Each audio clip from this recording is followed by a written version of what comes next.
Okay, Broadway Donny Rose was Spenny's unit coordinator for seasons 2 and 3. His nickname is a parody of Woody Allen's 1984 comedy, Broadway Danny Rose. When Donny started working on KVS, it was his second job in television. He landed his first role on a crew which was filming in the emergency room of a Toronto hospital. While he enjoyed working in television, he was ready to move into something that wasn't blood and pus and trauma all the time.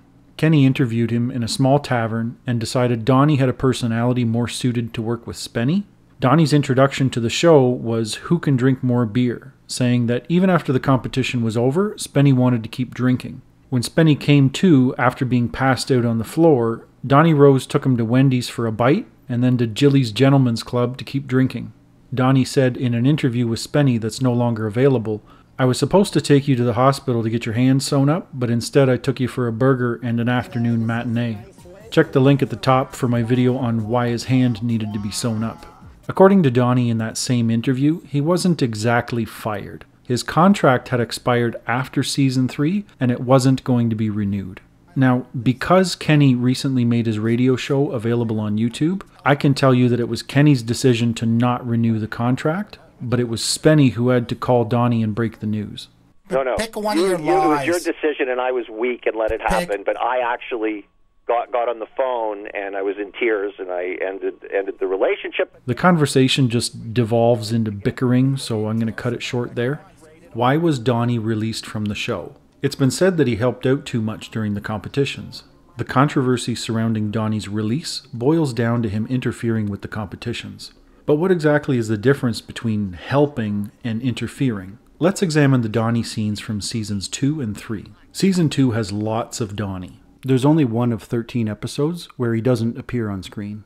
Donny wasn't in Old People, but here's a picture of Brendan being an absolute Chad. And when am I ever going to have another opportunity to show this, right? There was a change in season 3, and he was cut out as much as possible. He's not seen in 8 of 13 episodes. 10 Mile Race, Bigger Fish, First to Laugh, Gay Guys, Haunted House, Homeless, and Seaman. He's also not in the porno movie competition, but he is in the commentary for the alternate cut of the episode, and he had this to say. Spenny actually named the character Mrs. Rose, and I thought it was kind of a slight against my mom, but my last name is Rose, and I'm like, well, of all the last names, why do you call her Mrs. Rose? And he was like, oh, it was just a thing. I thought it'd be funny for you, but... There's a few episodes where we see Donny, but he doesn't do much, like Lift More Weight with Genitals and Journalism. He just hates losing, that's all. I think you'd be used to it by now, wouldn't you? Let's go back to what I said a moment ago. Some fans would say that Donny was let go for helping Spenny too much. But Kenny's crew helped him out too, right? They're gonna put you around the block, motherfucker. 6 feet under. So saying that Donny was released for helping too much is a vague statement. Let's examine each of Donny's on-camera interactions a bit closer. We'll start with some instances of Donny helping Spenny and compare them with scenes of Kenny, his crew, and his family. There's an occasion in Drink More Beer where Donny helps carry Spenny upstairs. Alright, come on, Spenny, we're almost there. But he acted under Kenny's direction. Someone's got to get him up to his fucking room. There's an occasion where Donny helps with some graphic design work, like the Bible sign. It's gotta be thicker. But Kenny's crew helps in similar ways too, like Jamie making the pizza box. I told Jamie, get me a picture of a pizza in an oven. Call it cheese of the oven. Formaggio al forno. In First to Talk, Donny helps Spenny in a plot against Kenny by helping him hide a listening device in Kenny's room. But Kenny already did this in season 1. He used Duncan Christie, the editor, to put together this audio clip of Spenny telling his band not to come. Don't show up. Yeah, don't show up. Don't show up, don't show up. Don't show up next week. There's an occasion where Donny helps Spenny endure by massaging Spenny's calves during Who Can Dance the Longest. But is that any worse than Kenny's brother giving him a nerve blocker? Ronnie helped Kenny endure in a competition which should rightly be named Who Can Stay Flaccid the Longest. Kiss it better, it hurts. I say that because all it took to lose the competition was a semi. It's a fucking semi! I got it from her! At the corner of my eye! There are occasions where Donny helps Spenny do something that's not necessarily cancelled out by the actions of Kenny's crew, but the help turns out to be irrelevant. In Naked, he helps Spenny build this box on a broom handle, but Spenny abandons the project after he falls down. In arm wrestling, he acts as a body double for Spenny, which ultimately has no effect on the competition since Kenny takes off to Sault Ste. Marie anyway.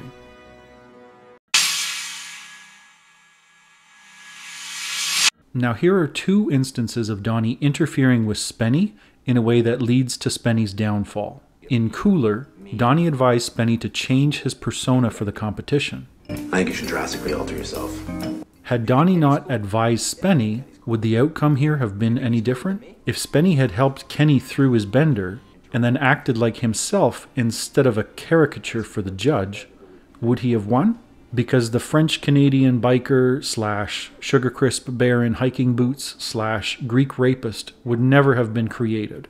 I feel like Gavin glossed over Spenny's human emotions, and it always bothered me. Is that cool, taking care of your best fucking friend? Is that cool? If he was just going on a bender, it's not cool because you look like a Florence Nightingale. He was banging heroin up his fucking arm, okay? How could you become a junkie in 3 days? I mean, if you're... No, it started a week ago, and I don't... And now he's basically a member of the National Socialist German Workers' Party, so what does he know about anything? And also the occasion where Donny questions Donna. But then Spenny's own paranoia takes over to drive him away from his only chance he had at winning the competition. Do you think that Kenny could have put her up to this? Of course. She's spying. She's a fucking spy for Kenny. While I don't think either one of these are reasons why Kenny would want Donny fired, he's still interfering with Spenny and the competition. Now here are the examples of why Donny's contract was not renewed. During First to Be Mean, Spenny takes sleeping pills to remove himself from Kenny's continued strategy of being mean by being insufferably nice. I'm gonna kill you with kindness, my friend. He's trying to obviously overwhelm me with niceness in the hope that I'm gonna get mean. Donny covers for him, saying he hasn't been drinking. He's not drinking. He's not drunk. No, he hasn't been drinking. And I don't know. Did he fucking snap or something? Yeah, I don't know. One of Spenny's main strategies to win is to either not compete or to get Kenny to not compete. This is seen throughout the entire series. In Mean, he goes to sleep. Bunch of simpletons. Well, the guy's passed out till the fucking competition ends. Like, what are we supposed to do? In Fun, he tries to send Kenny to Amsterdam. So I thought, we'll write you a check and maybe you could go somewhere, have fun. $1,000 I'll go to Amsterdam. If I find out you don't go to Amsterdam. You won't do humiliation, I lose a competition. That's exactly okay. And twice in Naked. Once when he tries to send Kenny to Las Vegas. This is a first-class ticket to Las Vegas, Nevada, Sin City.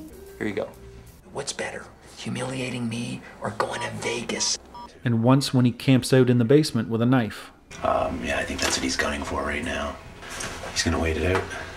While Donny didn't supply the pills, he didn't stop Spenny from taking them either. I want more for good luck. And by being complicit in Spenny's refusal to compete, Donny interferes with Kenny's pranks by participating in Spenny's strategy to avoid the competition. I guess you could say the same thing about Kenny and Figure Skater. I am going to pretend to break my leg. Or Kenny and Parent. I think it's obvious to everybody I am not going to take care of this stupid doll for 3 days. Or Kenny and Blindfold. I am going to take mine off. Or Kenny and Stripper. I am going to win by losing. I got nothing to do. I'm not even trying. Or Kenny and Funnier. How funny are you going to be thinking you have HIV, Spenny? I just can't do it.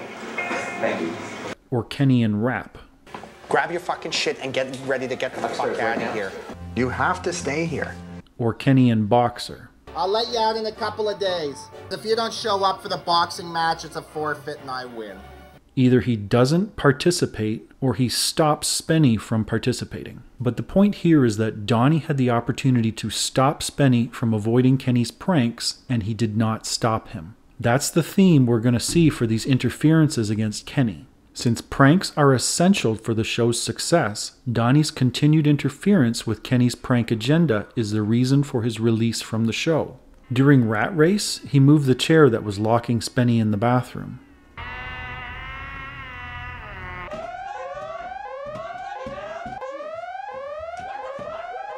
During imitation, Kenny wants to get a good reaction out of Spenny when he sees him eating fake poo from the toilet. Spenny's shock reaction is cut short when Donny told him that it's just brownie mix, leaving us with just the outrage part of besmirching his character.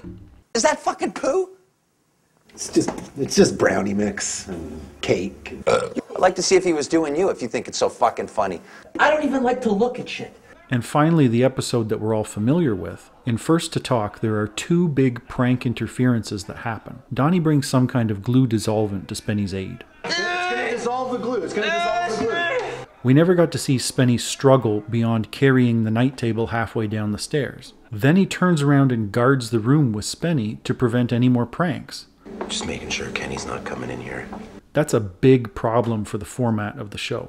Obviously, not all of Kenny's pranks can be crammed into a 22-minute episode.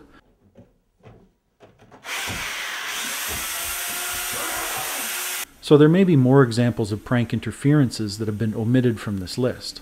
The 5 scenes I've provided are just examples of the main reason why Donny's contract was not renewed. Pills, poo, glue, locked in, and locked out. Not because he was helping Spenny too much, but because he was preventing Kenny's pranks from taking their natural course. We need to see Spenny struggle. That's the best part of the show.